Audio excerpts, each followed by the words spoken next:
Okay, welcome everybody. Thank you very much for coming this evening.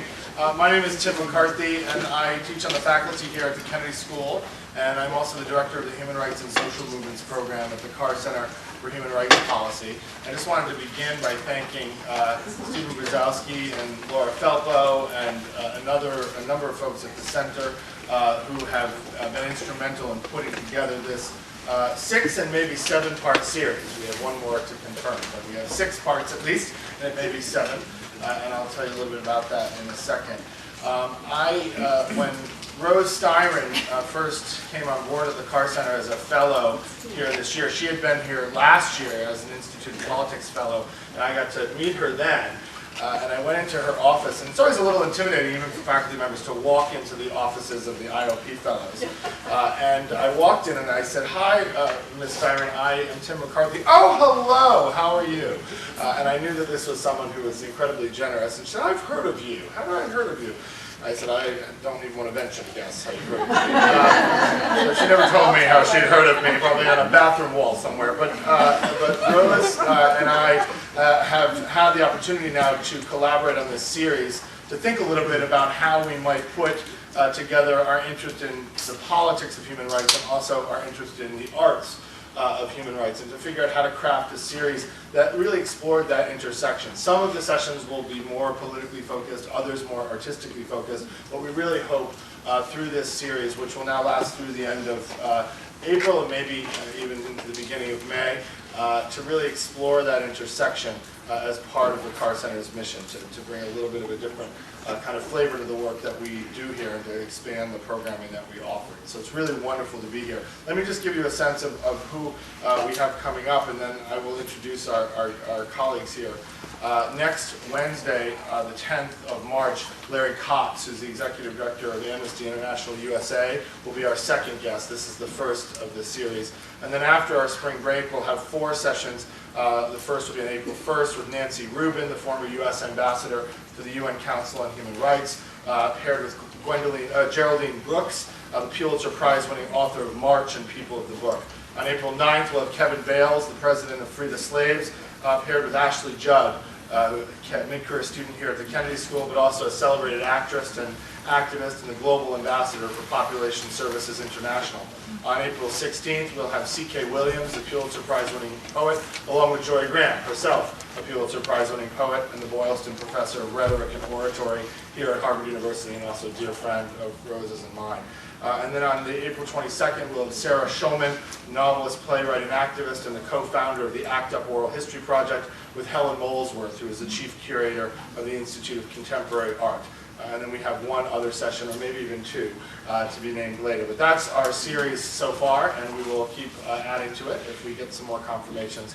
I'm really excited about this series here to add to the Carr Center's rich and diverse programming. It's really an honor for me personally, as someone who's relatively new to the Carr Center, only here a little over a year or so, to be even sitting at the table here with Rose and with Michael Posner.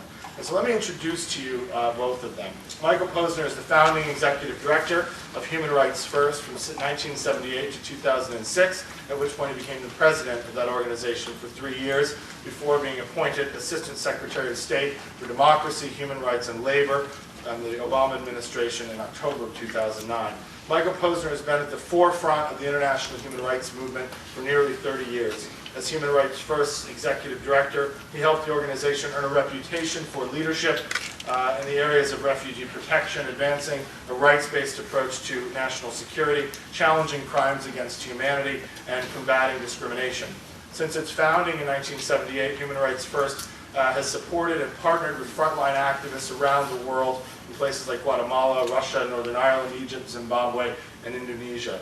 It has also been a leading advocate for the rights of refugees seeking asylum in the United States, and in 1980, Michael played a key role in proposing and campaigning for the first U.S. law providing for political asylum, which became part of the Refugee Act of 1980. He also proposed, drafted, and campaigned for the Torture Victim Prevention Act, a U.S. federal statute that was designed to give victims of the most serious human rights crimes and abuses anywhere in the world a remedy in the U.S. court system. And the TVPA was adopted by Congress and signed into law in 1992. In 1998, Michael led the Human Rights First delegation to Rome in which the statute of the International Criminal Court was adopted. And the ICC, as many of you know, is the first international tribunal to prosecute victims of genocide, crimes against humanity, and war crimes. Michael has also been a prominent voice in support of fair, decent, and humane working conditions in factories throughout the global supply chain. And as a member of the White House Apparel Industry Partnership Task Force, he helped to found the Fair Labor Association, and he continues to sit on that board. In 2004, Human Rights First launched its End Torture Now campaign, a public education and advocacy effort that challenges the framework of U.S. policy and practice that allows coercive interrogation techniques and unlimited secret detention of those in U.S. custody in violation of both U.S. and international law, and was instrumental in helping to pass the McCain Amendment, which bans U.S. soldiers and officials from engaging in cruel and demeaning treatment. He's lectured at Yale Law School and also been a visiting lecturer at Columbia Law School.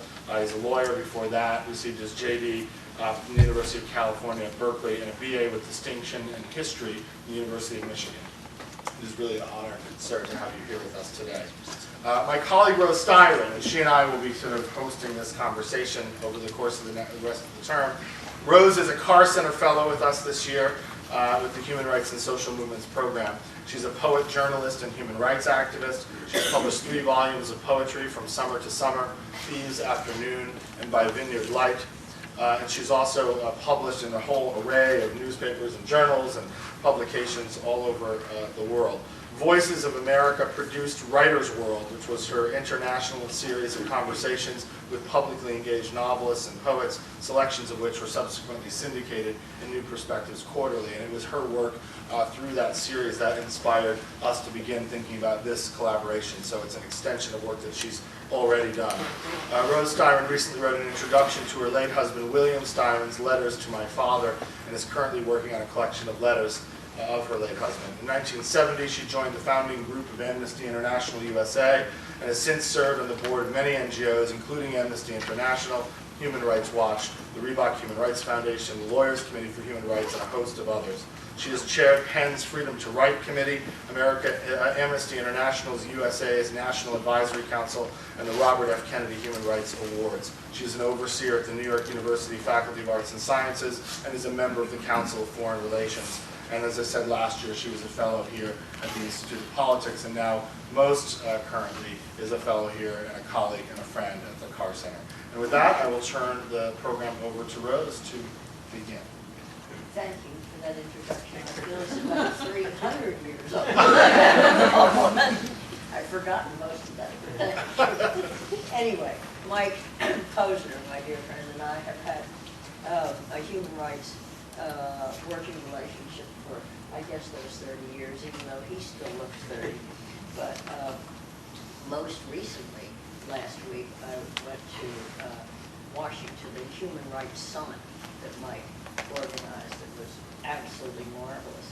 And it made me, which there were people from all over the world, and Obama saw and talked with all of them, and Mike has been instrumental in pushing human rights to the forefront of the Obama administration with Obama's consent, I'm sure. But when I first met you, Mike, I think I was running the Amnesty's National Advisory Council, and my colleague Robert Bernstein came and said, there's a guy named Mike Posner who's really terrific, so I'm going to give him a little office on the floor where I live. And Mike founded the Lawyers Committee for Human Rights with maybe one other employee in that little office, which burgeoned into a very large Lawyers Committee and then Human Rights First. And I don't have to talk about that because you said everything about Human Rights First. And now Mike is with the government and finds himself shuttling between Geneva and this week Indonesia, and I'm sure trouble spots every day, everywhere. I was lucky enough to work with Mike on Northern Ireland, which no longer needs him, I think, and called him repeatedly on asylum cases in the old days when our INS, our infamous immigration service, would mistreat arriving foreigners because they didn't want anybody here felt didn't belong here. And I had to work with a lot of women who were escaping female genital mutilation and were arrested, shackled, separated from their kids, and remanded to Wacomico Prison when they arrived at JFK. And I'd call Mike and say, what do we do about this? And we served together on the Robert F. Kennedy and the Reebok Human Rights Award, got to know lots of extraordinary people. And it's just a blessing that Mike is with us today, since he's been doing all these delicate negotiations with military and government leaders in advance of Obama's impending trip to Indonesia. Later I want to ask Mike about the intersection of art and human rights and the difference between the Obama and Bush administration's takes on human rights. But I just wondered, first, if you could talk for a few minutes about what inspired you to become a human rights activist in the first place. Was it a particular moment? Was it when you were, at a university? Was it later on? What was the moment on the road to Damascus, if you will, that sort of produced a spark for you? Michael, before you answer, can we do a sound check? Can you hear in the back? No, that'd be better. No? Oh dear. Thank you. Thank God it was only me. Is that better? Yeah. Does that work? The question is, how did I get involved in all this? Truthfully, part of my, I suppose, upbringing was I grew up in Chicago, and my family, my grandparents were all from Europe, and I grew up close enough to the end of World War II that there were lots of stories about my family, both things that they suffered. My grandmother was one of 11 kids, and 5 of them in Hungary went to gas chambers. 2 of them survived and went to Israel, and some came to the U.S. But on the other side, my grandmother's family were in the French underground and were, fighting the Nazis, and those were stories of courage and hope. And so that was, for me, sort of just a part of my growing up was to say, these are issues that matter. They matter because people were forgotten. I didn't quite know if that would turn into anything, but it was sort of part of the DNA. When I went to law school, I really thought I was going because I wanted to work on what I would have called civil liberties or civil rights in the United States. I didn't really know the first thing about human rights as it applies globally. Although it's the same subject, it seemed to me that the rest of the world was somewhat mysterious. And I traveled very little. But I wound up, through a fortuitous connection to a professor at Berkeley Law School, getting an internship to work in Geneva with a group called the International Commission of Jurists. This was in the mid-'70s. And they had me work on a report, which turned into a book-length report on Idi Amin's Uganda. And so I spent a huge amount of time, probably interviewed upwards of 100 Ugandans who had suffered unbelievably, traveled both in the region and a lot in Europe.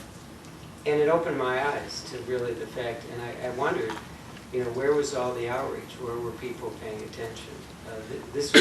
I remember going to London, and there was a humor magazine called Punch, and they had a weekly column that had Idi Amin somebody pretending to be Idi Amin writing in a kind of African dialect, and that was like a humor column.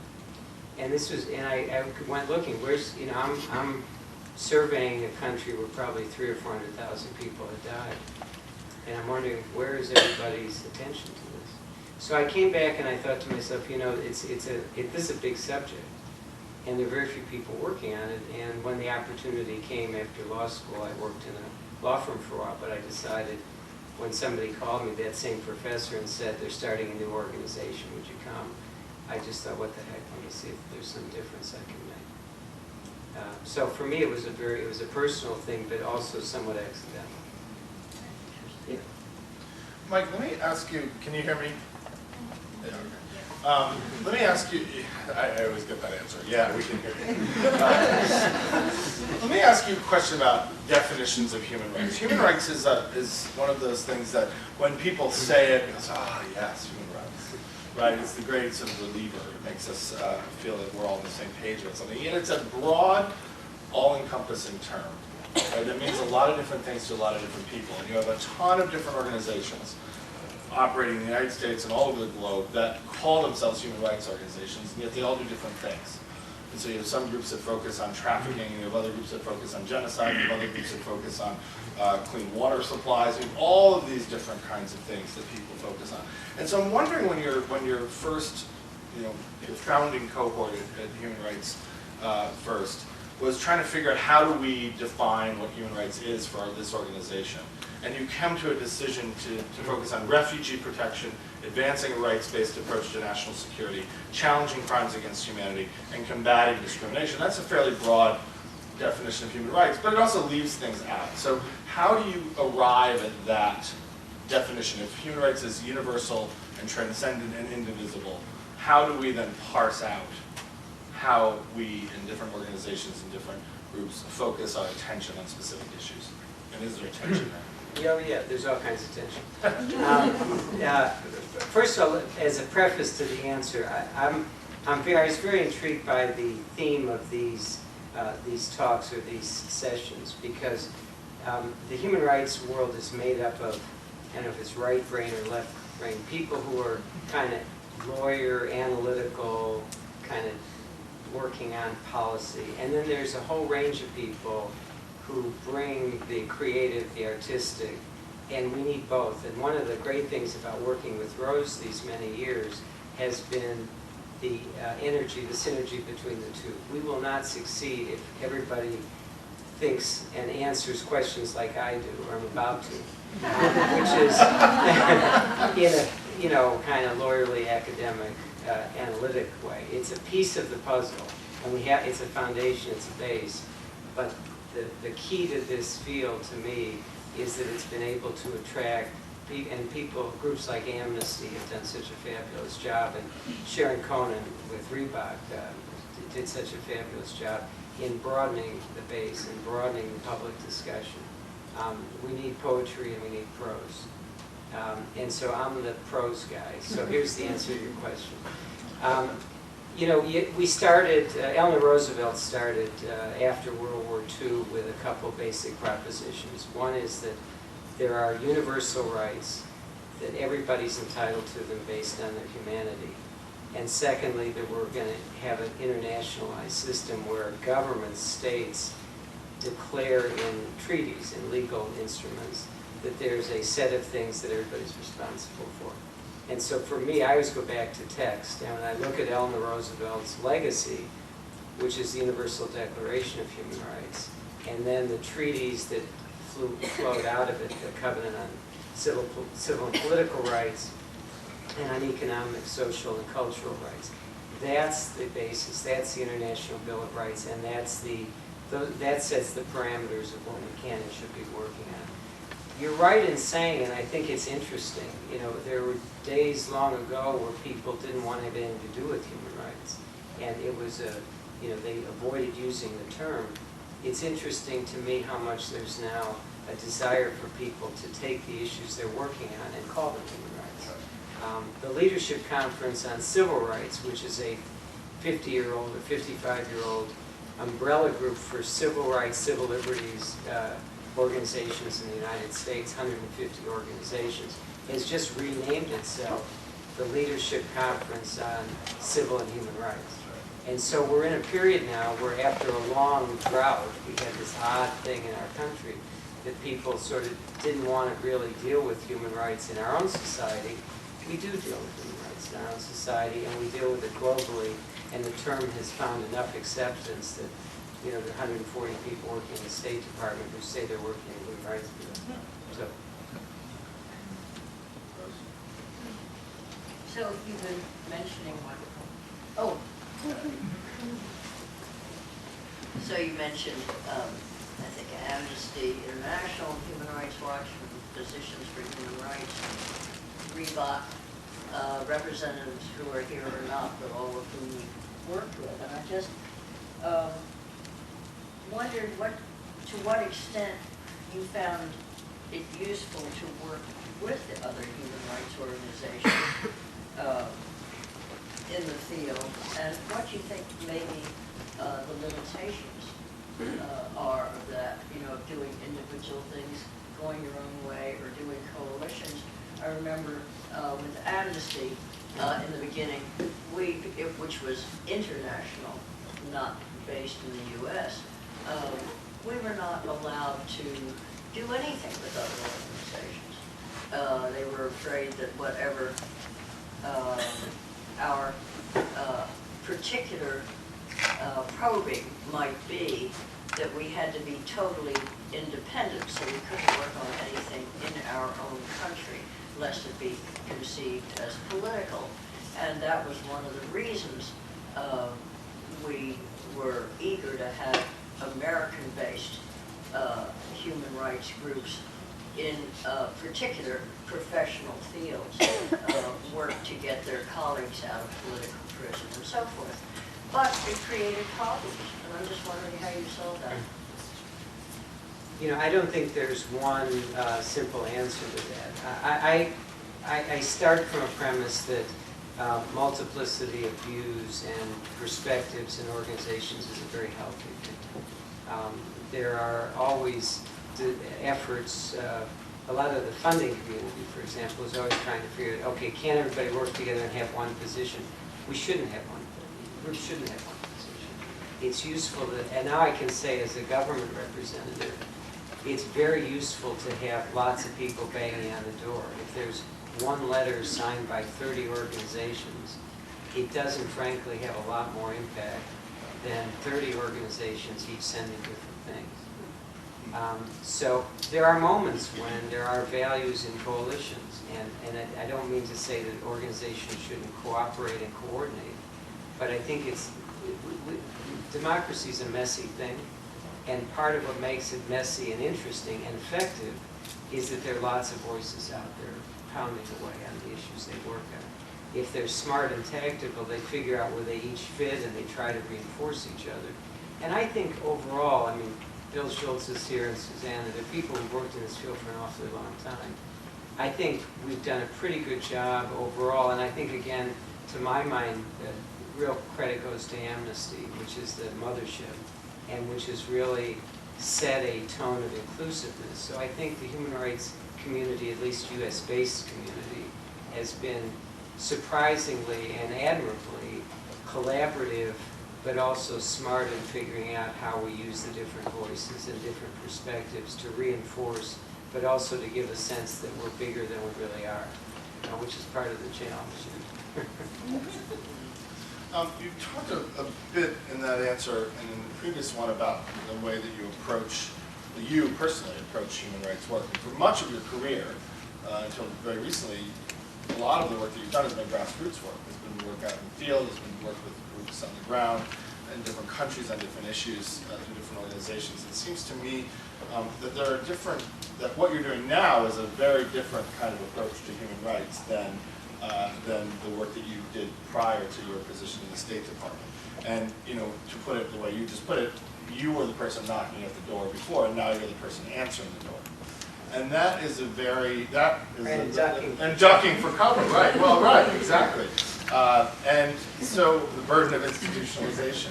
And I'm wondering if you could talk a little bit about those two kinds of approaches to human rights work, an approach that galvanizes support from the grassroots, responds to human rights abuses in the field and all over the globe, and that kind of grassroots, or what I might call a passionate outsider approach to human rights work, that's closer to the abuses themselves in terms of the folks who are experiencing them, and the more of a top-down approach to human rights, a more institutionalized and political approach to human rights that you're doing at the State Department. If you can, maybe I won't put you on the spot and say which do you prefer, but certainly the preponderance of your career has suggested that you prefer the grassroots work, but now you're in a situation where you're in the State Department answering that door when it gets knocked on by a lot of the rest of us. And so you talk to us a little bit about that tension, because there's got to be some stuff that you're working out there.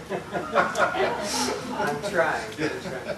You know, I guess I'd say a couple of things about that. One is that the government is, there are a lot of very talented, smart people in the government, but left to its own devices, no government is going to do the right thing unless they're pushed.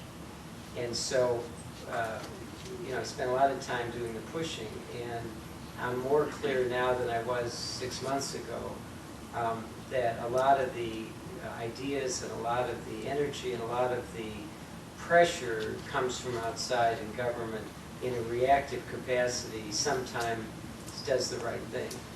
It's less often the case that government initiates something and brings it to fruition on its own. So there's an essential role for outside forces. There are plenty of outside forces pushing against human rights. And so if there aren't people pushing outside to bring the government more into a human rights mode, then it's never going to happen. I actually have had not a lot of cognitive dissonance or panic attacks or whatever about being in the government, because I'm still sort of doing the same thing, just from a different perch, a different vantage point. Right. And one of the things, again, I'm particularly, you know, I feel there are lots of challenges. There are lots of things that could be done better, and we could spend some time if people are interested, and I can tell you some of those, a lot of them. But the thing that's most encouraging to me is that both the President and Secretary Clinton are deeply committed to this agenda on a personal level. It's not a detail to them. This is who they are. It's you know, President Obama's life story, his experience as an African American growing up in the United States and in Indonesia. The Cairo speech isn't an accident. It's about who he is. And Secretary Clinton, in the same way, is forever been a committed advocate for women, for children, for vulnerable people. You don't have to draw a map for her or explain why this is important. And people in the government know that. So there are plenty of people who are trying to defeat a lot of things I'm trying to do, but I have confidence that if it ever gets to the level of the President and the Secretary of State, I have a better than 50-50 shot of getting what I want.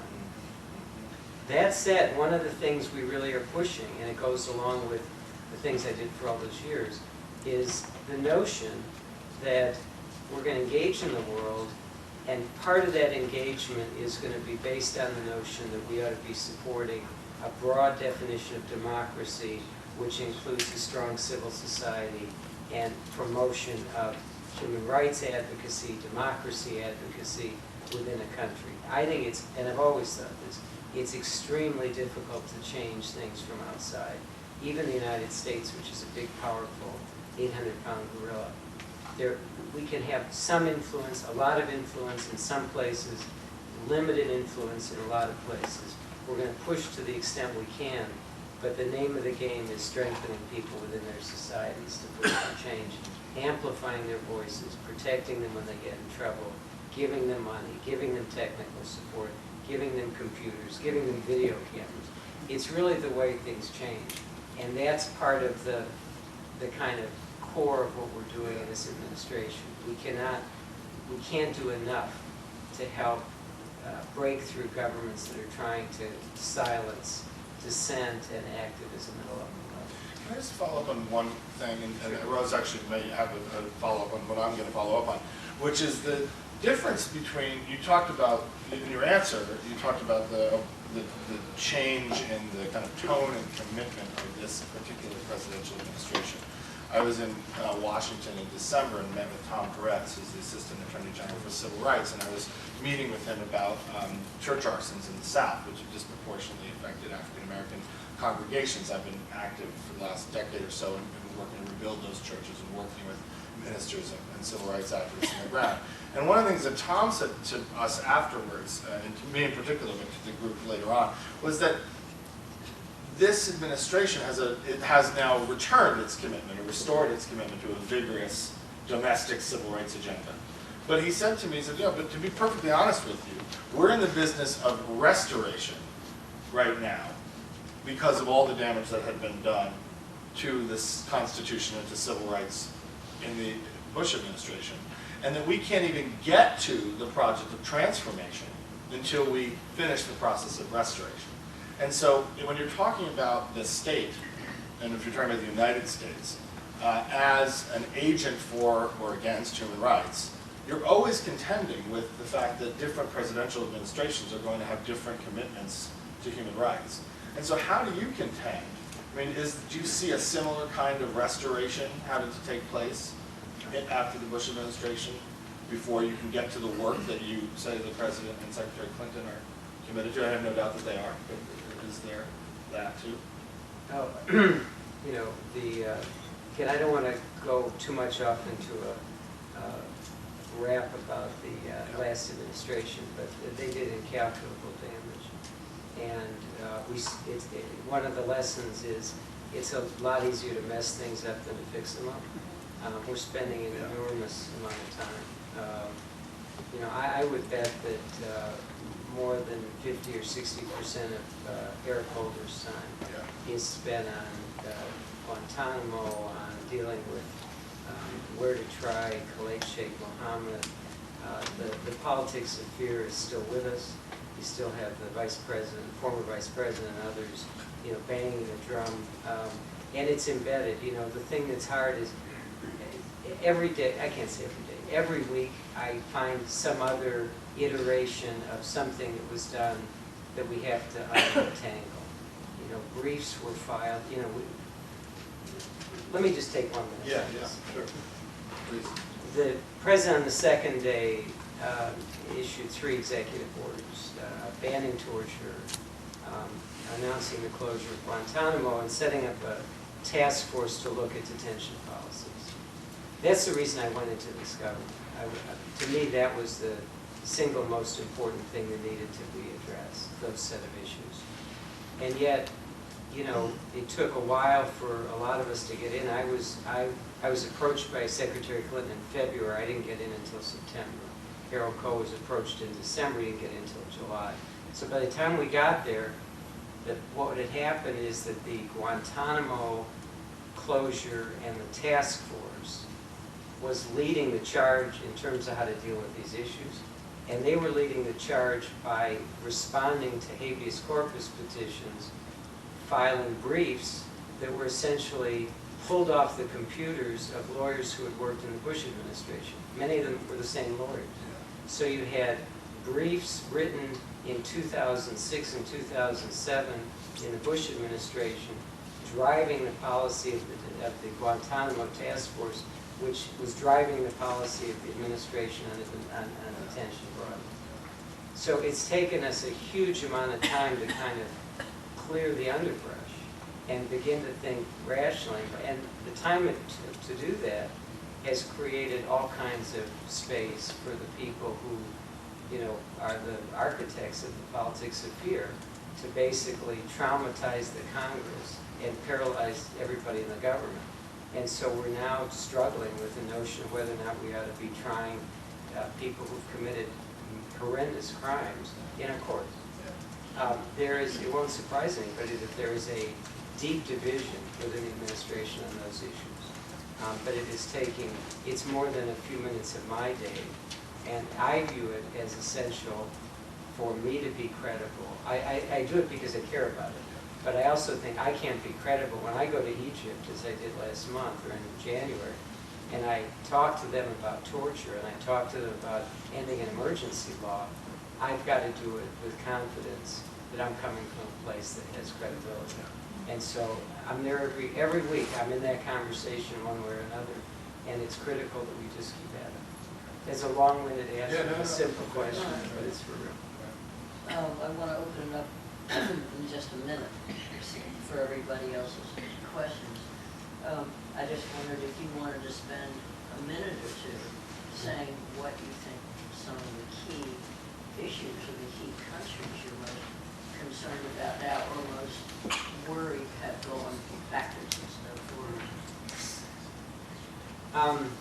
Personally, I've made a pretty big commitment to focus on Egypt and China for different reasons. When we talk about it, people are interested. I think Egypt's a critical country in the Middle East. I think it's in decline. I think it's ossified or sclerotic, or use your adjective. And I think we have such a huge stake there. We've supported them for so long with so little result. And this is a moment to really, critical moment to really figure out a different way. China is just too big to ignore, and I also think there are opportunities there. It's both a complicated relationship with lots of competing interests, but it's also a very dynamic society, and you just have to focus on it. So to me, those are two countries where they're both critical issues, they're also opportunities. There are a slew of places that are hanging in the balance right now.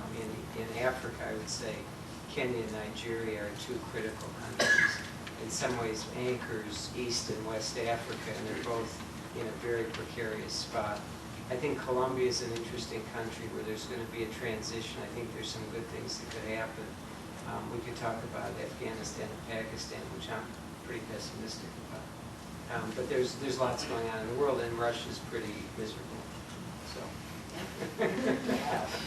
So, Tim, is there anything else? Yeah, I wanted to ask one other quick question, and it relates to this. That wasn't very diplomatic.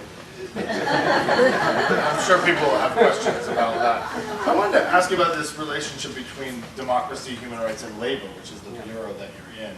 And I know that you've done work in all of these arenas, and I'm wondering if you could talk a little bit about the relation, how you put those three things together. What's the relationship between them in terms of a working relationship? And more specifically, I'm interested in you talking a little bit about, in a world where capitalism seems to be taken for granted in a kind of dominant economic system that influences politics and law and work and the relationships that attend to each of those things.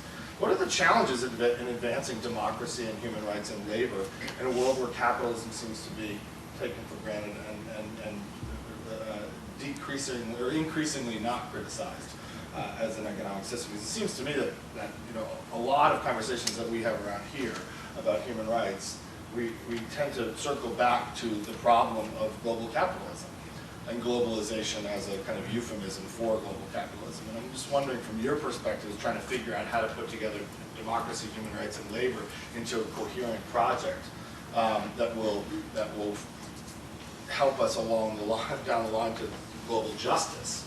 How do you deal with talking about the big elephant in the room? Capitalism is a big elephant in the room, not just the U.S., and they're not unrelated.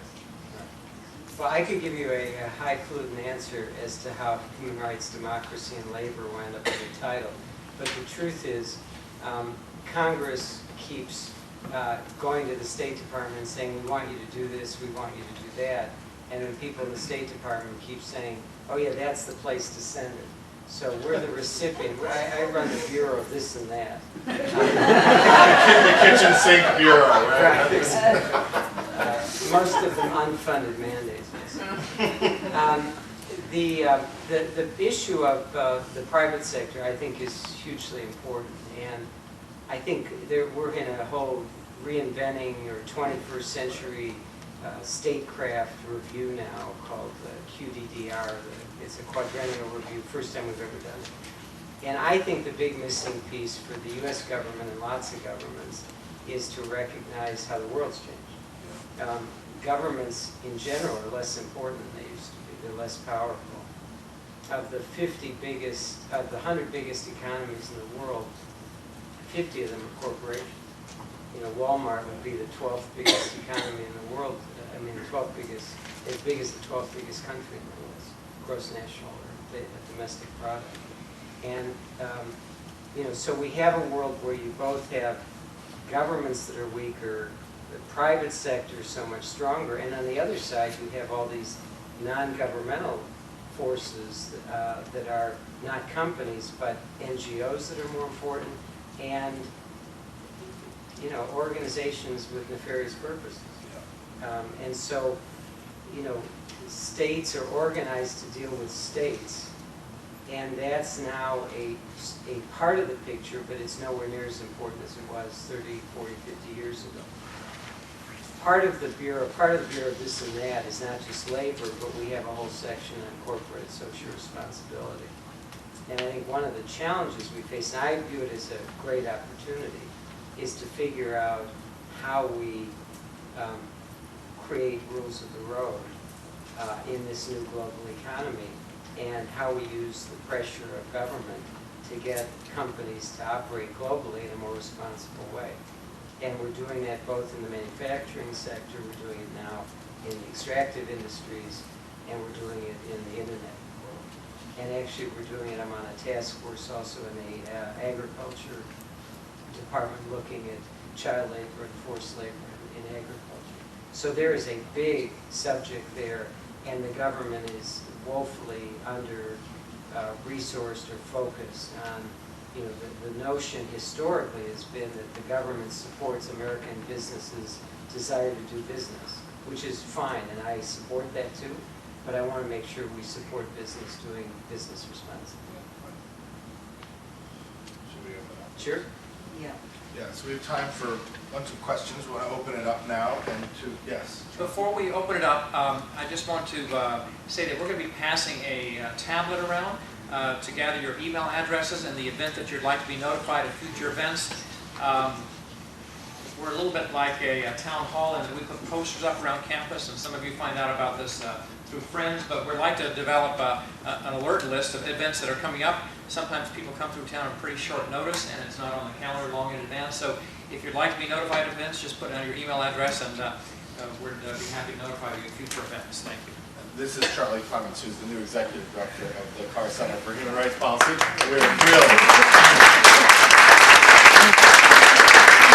thrilled to have you here to provide leadership moving forward. It's great to have you with us. We'll open this up for questions. If you'll stand up and project your question and identify yourself and sort of where you're from first. And if you could make sure that you formulate your question in the form of a question.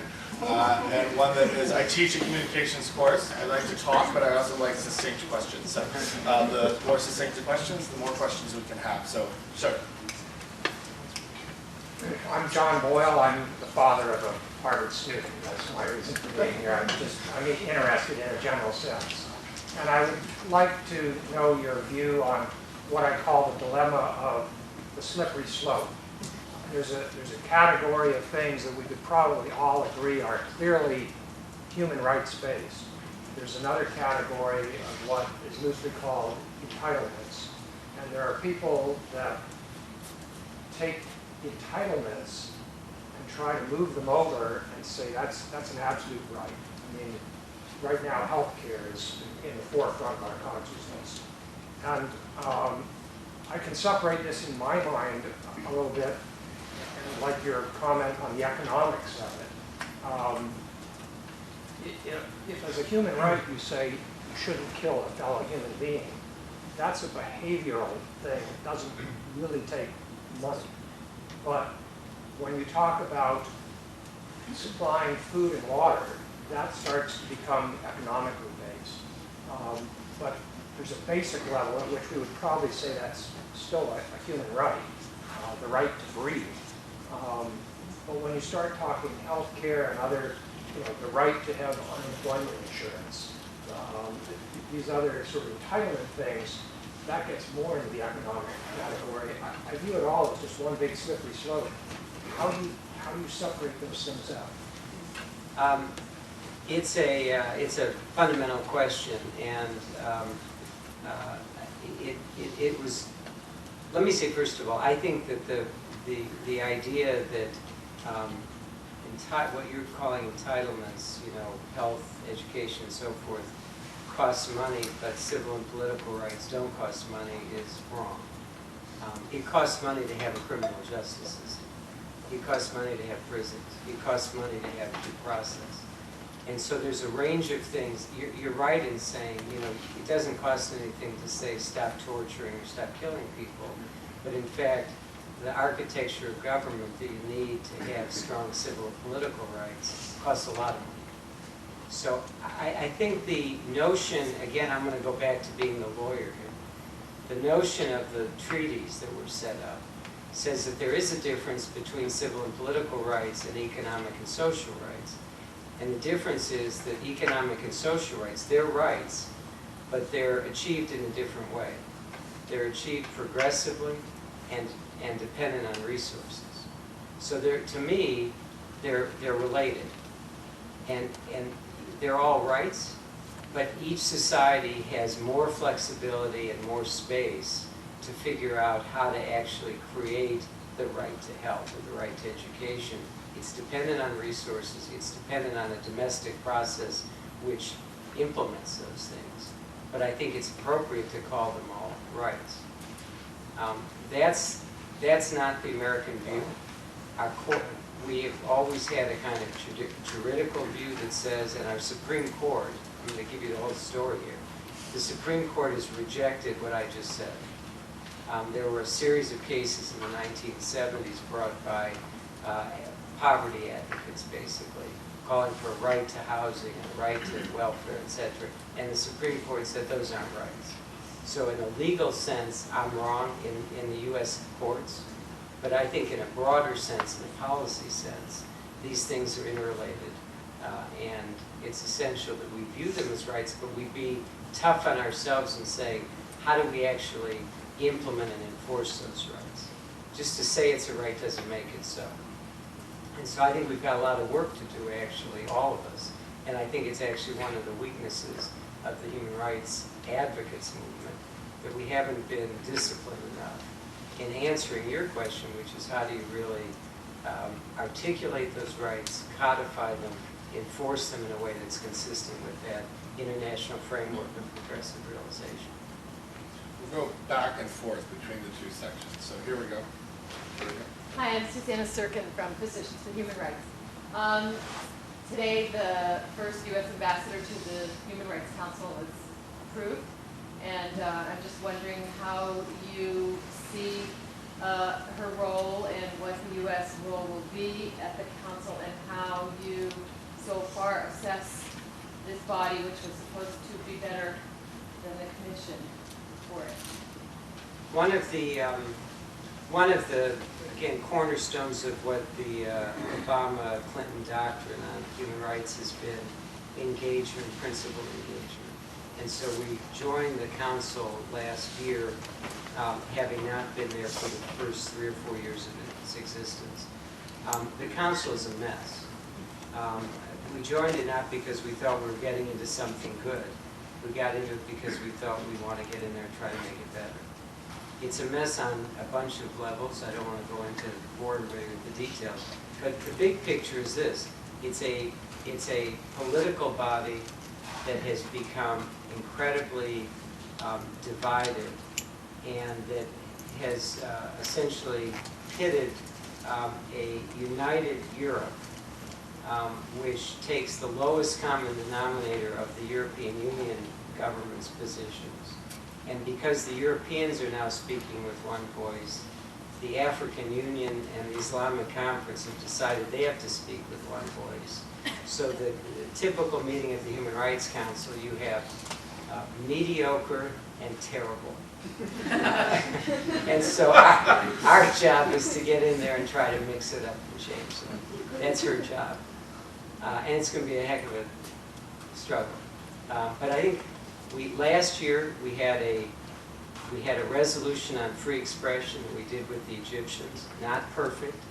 We got a consensus resolution. It was like pulling teeth to get it done.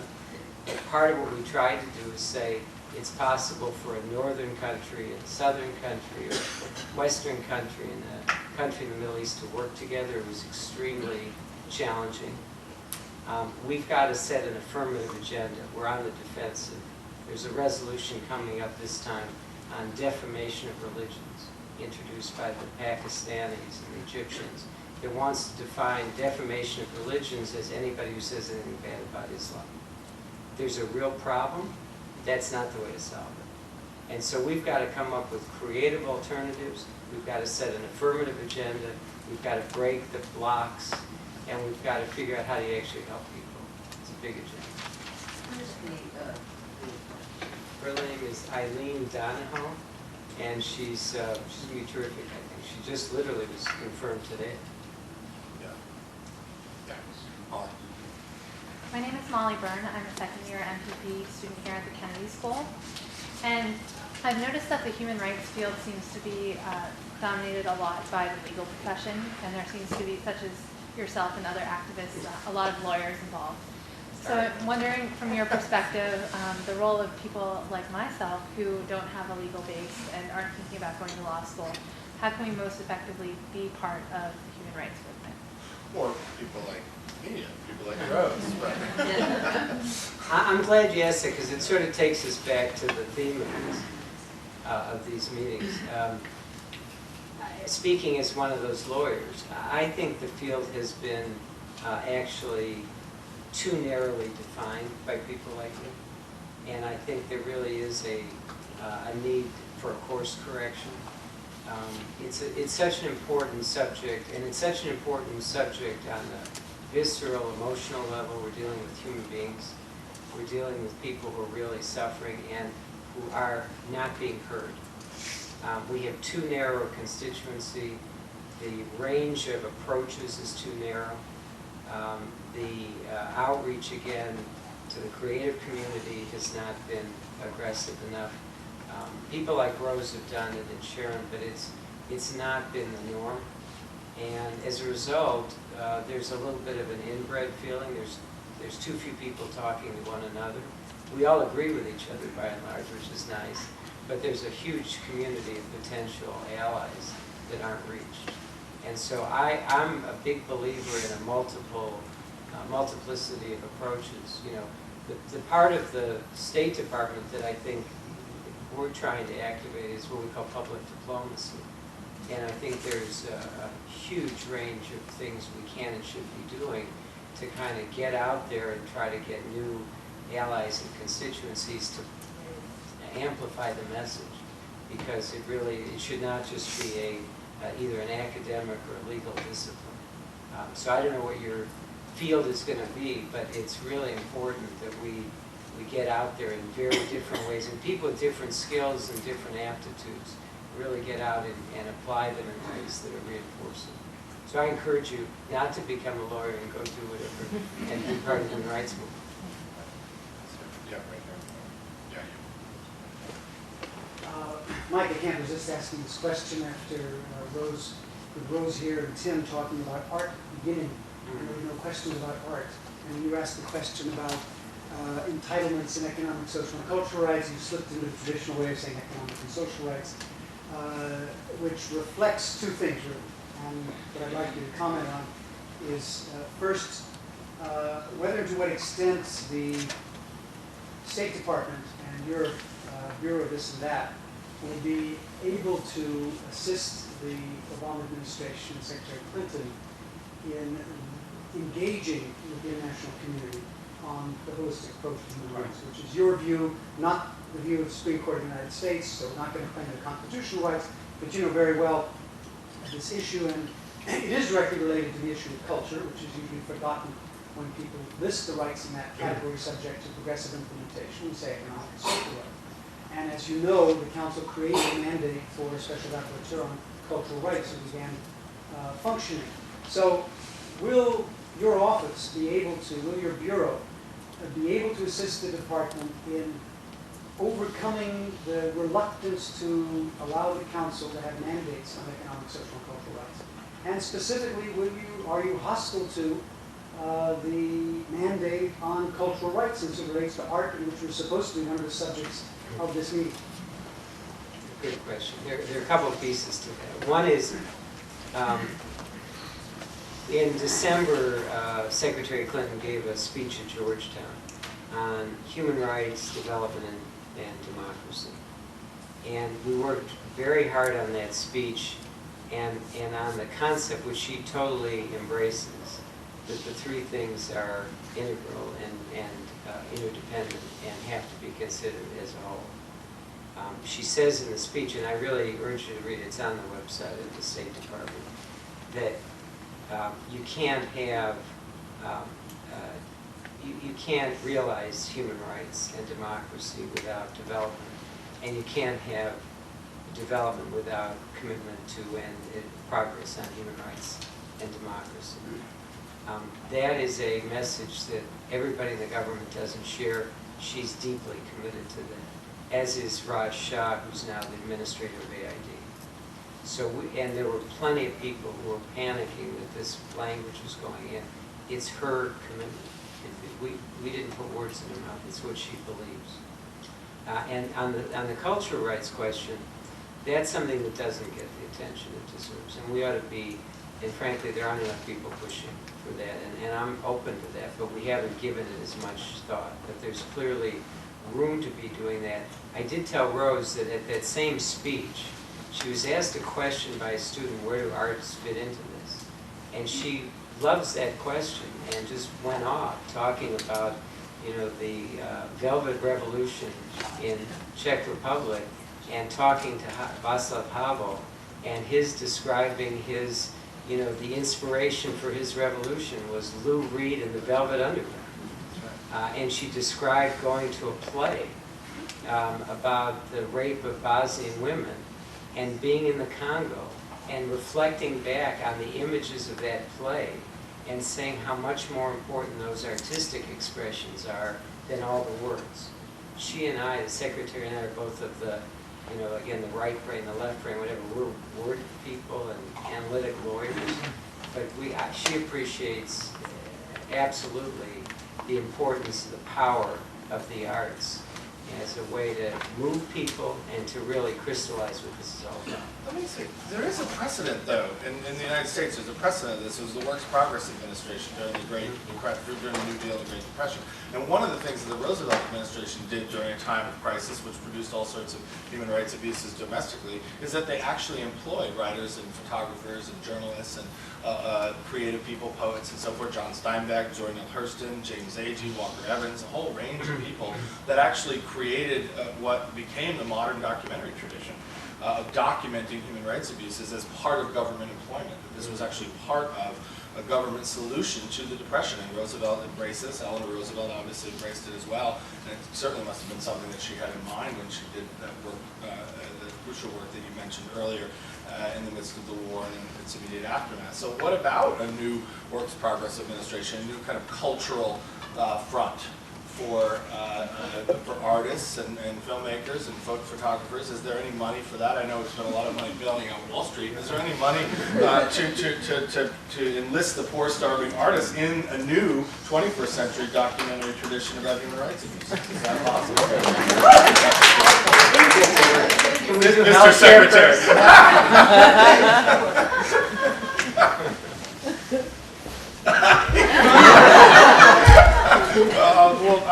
We'll send the recording to Secretary Clinton and President Obama. Yes. Jeff Perez, President of the Internet Bar Organization. Actually, following up on that point, the work that we're doing is helping artists from impoverished communities set up businesses online. They're going right to the favelas in Brazil, bringing young kids out and helping them learn how to set up a business online, and then be able to receive the revenues from them, so that they empower themselves. Also in Afghanistan, working with women, setting up a multicultural cookbook and a video series, doing that same type of thing. But you had mentioned corporate social responsibility, and it's the internet companies that are going to be able to drive us. We need to be accessing those. Is that, you mentioned the internet there. I was wondering if you're doing any work with those companies. In January, Secretary Clinton gave a speech on internet freedom at the museum in Washington. And there's actually quite a bit of work going on. There's a network freedom task force chaired by 2 undersecretaries of the State Department. Congress has appropriated now $20 million funding, which we're running to provide both technology, circumvention technology, but also training, support for local groups that are trying to use the internet. We're working in 35, 40 countries. We had a meeting today I was involved before I got into government in creating something called the Global Network Initiative, which is a set of principles on internet freedom of expression and privacy.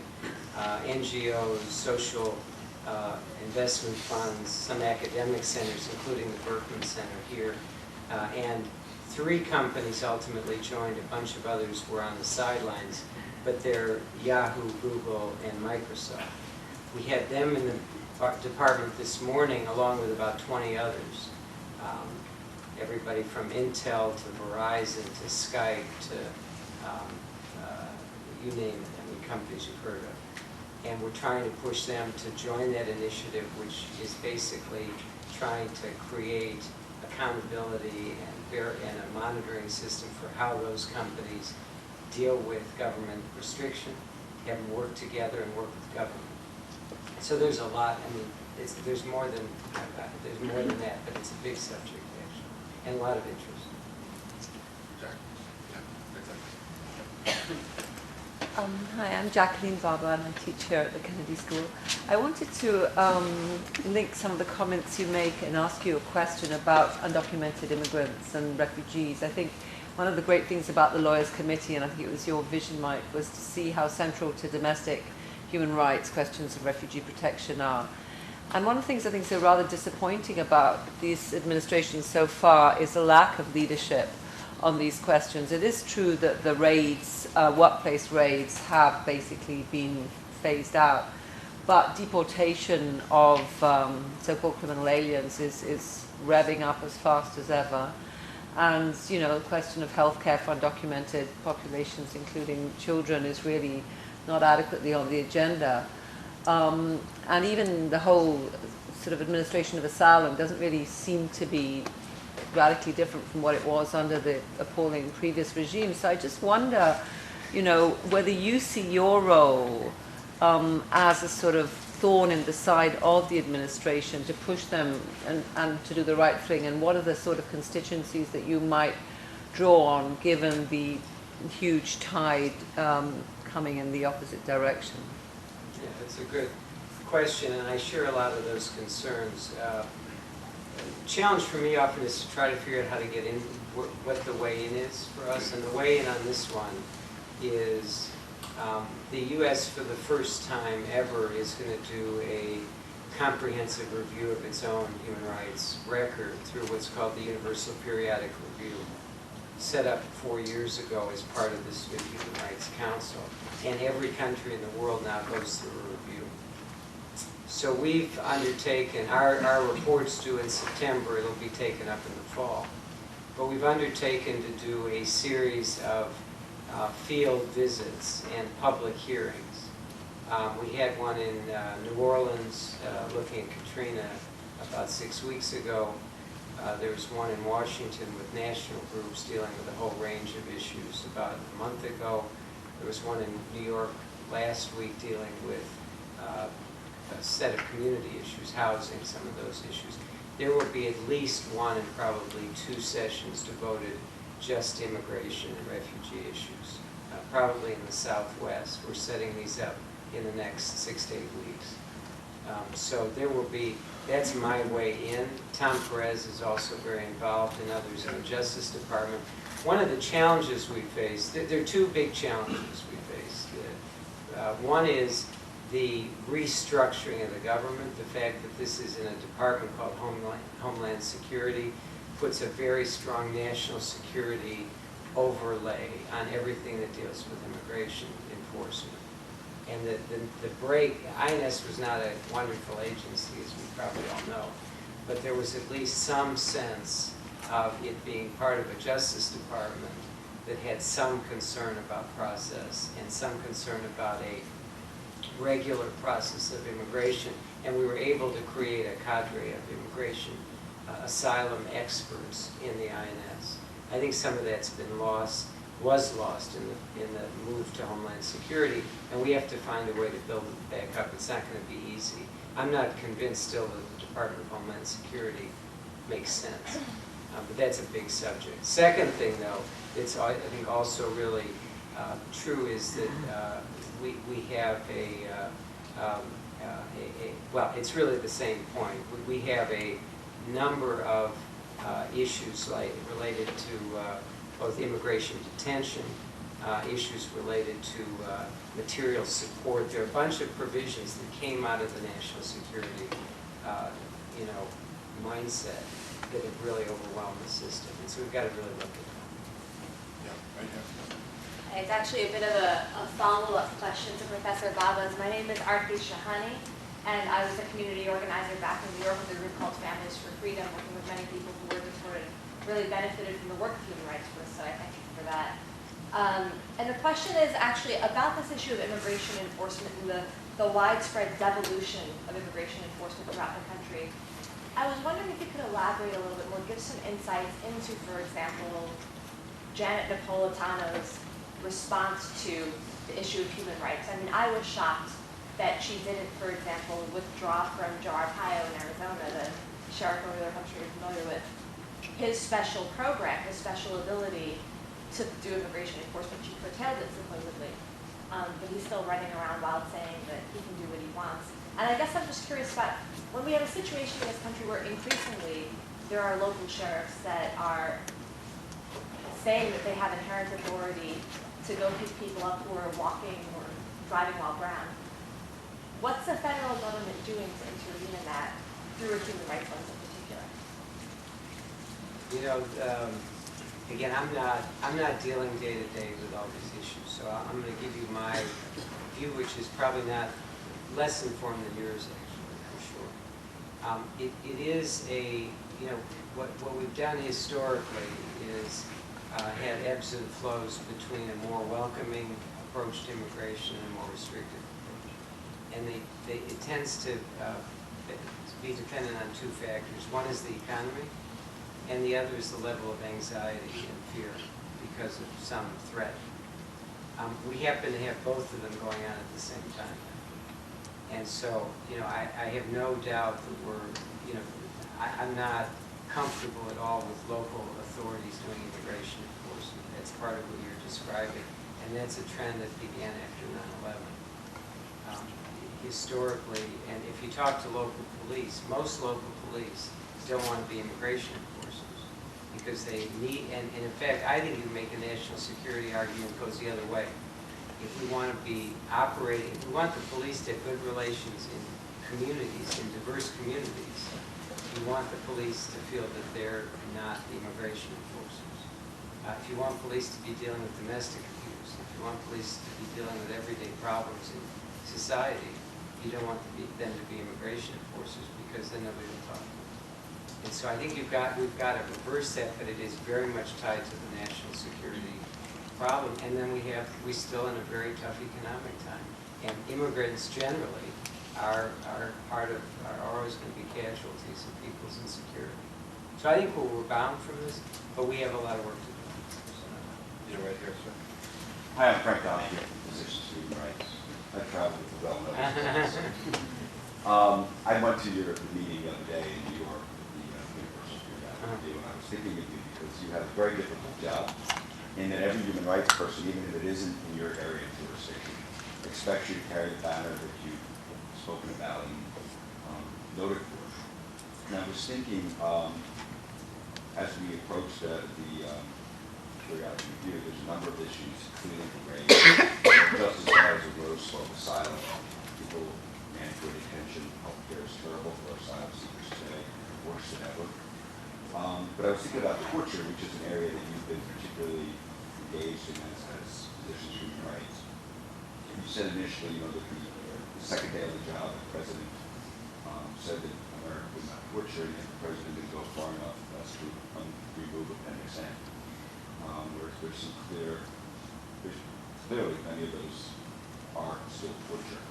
So how do you walk that thin line with your peers as a tremendous human rights activist, leader, and still be able to say that the U.S. government stopped torture when in fact it hasn't? And Just elaborate on that.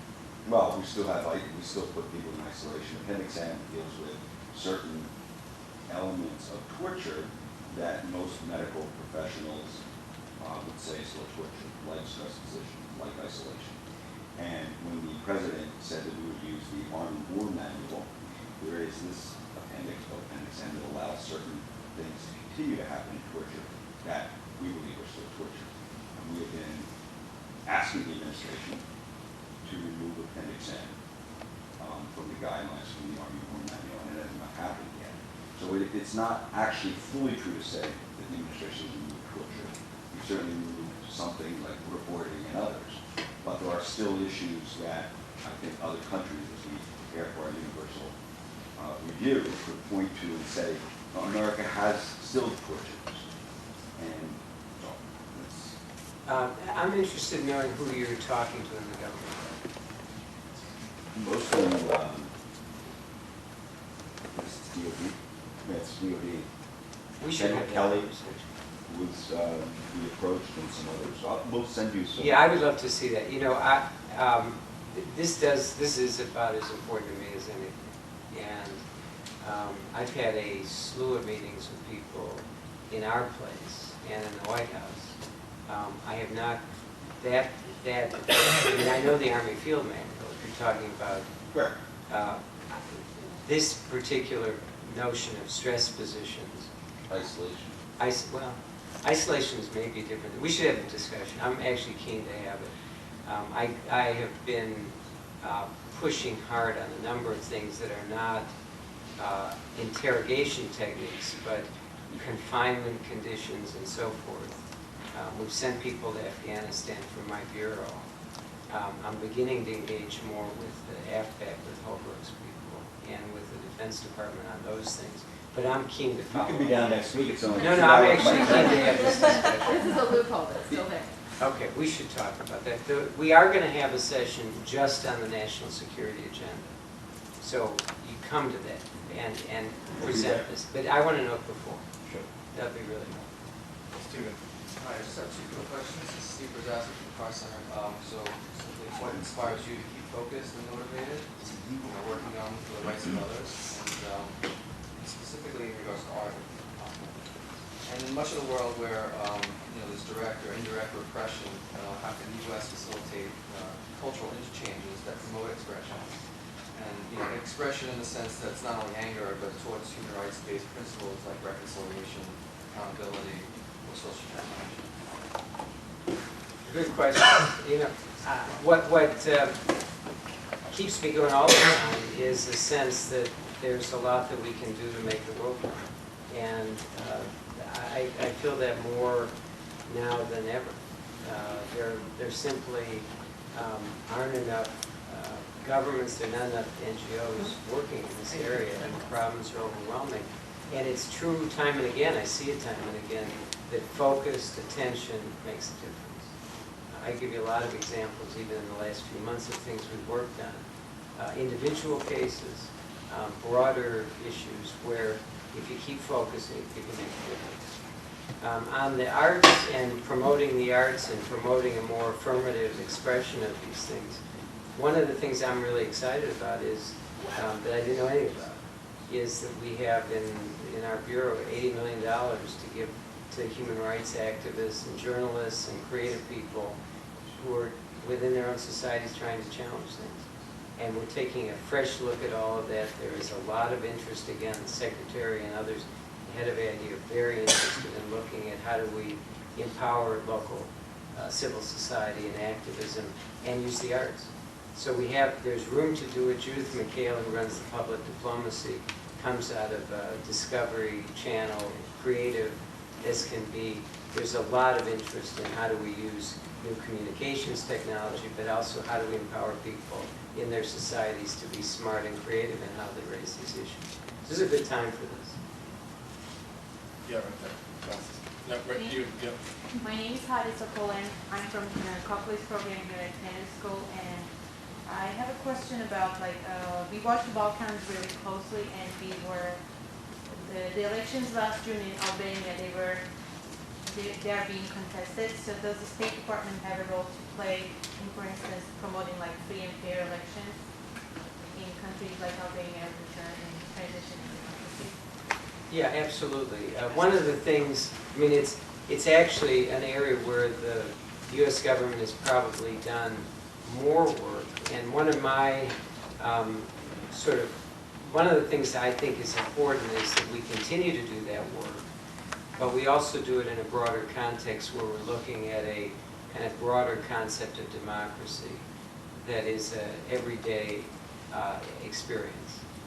And so elections fit into me with the empowering civil society, with building a rule of law, building transparent institutions, building a free press, giving people an ability to express themselves every day of the year.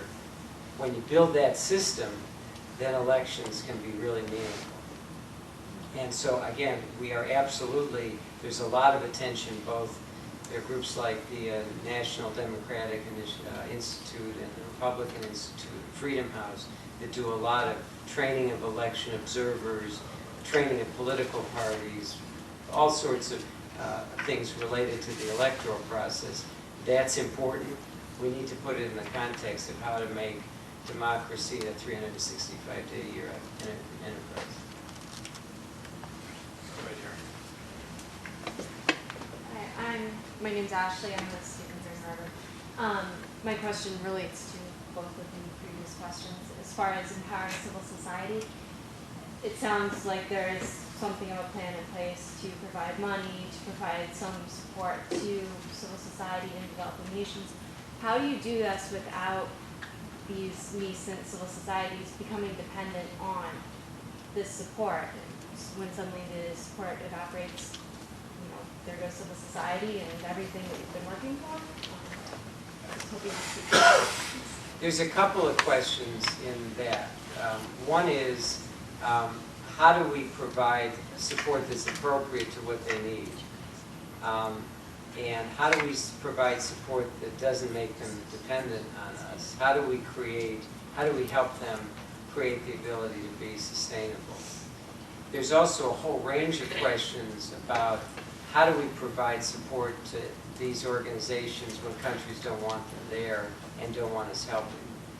We have a big challenge now with Egypt and China and Bolivia and a lot of countries saying, we don't want you supporting these things at all. AID in Egypt is prohibited from giving support to any organization that isn't authorized, isn't registered by the government. And so one of the challenges we face is, in fact, what you've described, a number of organizations got support a year, 2, 3 years ago. The Egyptian government issued an ultimatum and said if AID wants to do public works projects here, wants to work on health or education, you can't fund groups that are doing democracy and human rights work. And so all of a sudden a bunch of groups were desperately without funds. It's a very real problem. There is not one size that fits all. Lots of groups don't want our support. They don't want to be associated with us. Totally appreciate that and understand it. Our relationships tend to be in the spirit of what you're saying. We try to give money to get groups started to fund specific things, but with a clear discussion about how do we then help them get sustainable support from others so they're not dependent on us. It's a big discussion, it goes on every day. And sometimes we're funding activists, individuals. We have a fund that just deals with activists who get in trouble. Emergency support for people who need it that minute. We're trying different things, different ways. We're trying to be entrepreneurial and smart about it. It's a really good question. So we were talking earlier about the tension that you're facing in your work, having been an activist earlier and now in the government. Do you feel like you were conflicted in the official stance that you presented for the Goldstone report by the government, as your position in the position you had earlier? The Goldstone report, if anybody hasn't heard of it, is a report done by on Operation Cast Lead in the Gaza Strip by Richard Goldstone, who's an old friend and somebody I have huge respect for. It's a report that I was very critical of, and I continue to be critical of aspects of it, which doesn't mean that there isn't a serious subject here. The report, to my mind, had some methodological flaws. And my biggest problem is the context in which the report was said. I had two big problems with it. One is this, again, going back to the Human Rights Council. It is not a body that deals in an intellectually honest way with a lot of subjects. Israel is the only country that has a permanent agenda. There's a disproportionate amount of attention to that. But beyond that, the report itself dealt with the violations, and I think some of them are serious and real, but it didn't deal with them in the context of how you fight an urban war. And so we said it in September, and we've continued to say, and I feel quite proud of this, we've said that the parties to the conflict, including the government of Israel, have an obligation to seriously review and investigate the allegations, the 36 cases, and to establish credible accountability mechanisms.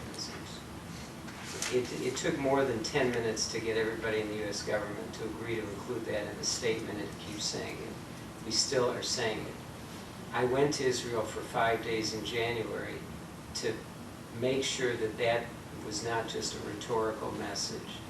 We spent probably 15 hours with the senior leadership of the IDF, Israeli Defense Force, to talk about the law, the policy, the rules of engagement, the weapon system, the allegations.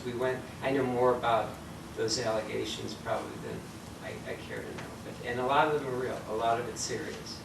We are pushing now to make sure that the Israelis have set up an army-based review. It's a serious review. General Mandelblit is a serious guy. We've said to them, we've encouraged them to go beyond that, not just look back, but look at how do you fight an urban war and have some kind of an independent committee or commission take the broader look at the policy issues. They need to do it, and frankly, we need to do it. The British need to do it. The Australians need to do it. The fact is, it is extremely difficult to fight a war when an opponent is in densely populated urban neighborhoods.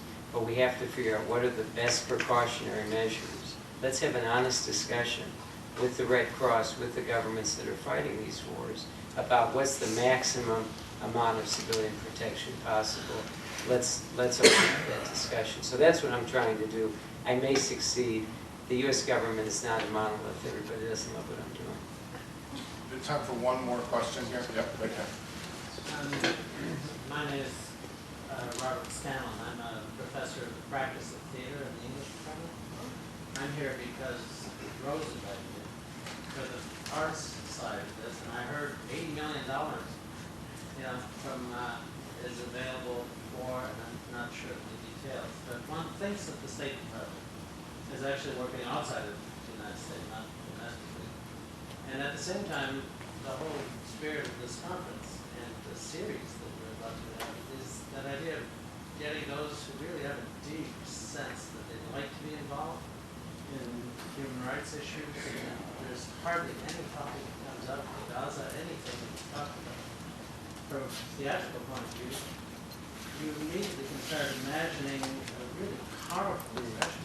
It was a student of mine who actually wrote the Pulitzer Prize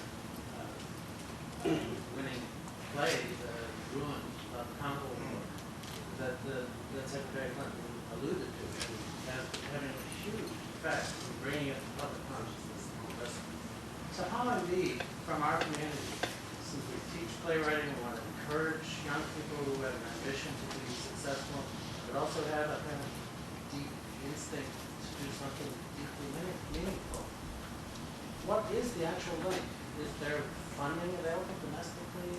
Does this have to go through the National Endowment for the Arts? I mean, what is the actual link, and is it something that is yet to be forged? Is this a partnership that's being invited to conversations like this one? There are a couple different things in your question.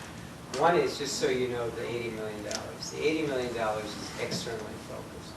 We support local activists and local activity in countries around the world. And that's our mandate. We have no scope to fund playwrights in Cambridge. and should. I mean, that's really our domain. But we are really interested in this. And as I said a couple of times, Secretary Clinton is very interested in this. And we have an Office of Public Diplomacy that is very interested in this. And we ought to find a way. There ought to be, I don't know the answer to your question, but we ought to find a way to, in a more organized way than I'm doing right here, think about how we deploy creative, talented people in this area. I'm really interested in it, and we haven't really begun to roll out what that would look like.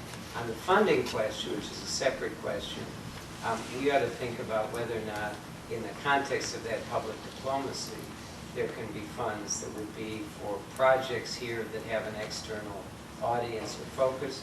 And there is also a whole range of domestic funding outlets like the endowments for the humanities and the arts that deal directly with people who are creative in our own society. But I'm really actually eager with Rose to figure out how we take this from conversation to reality. And even just framing topics. Yeah.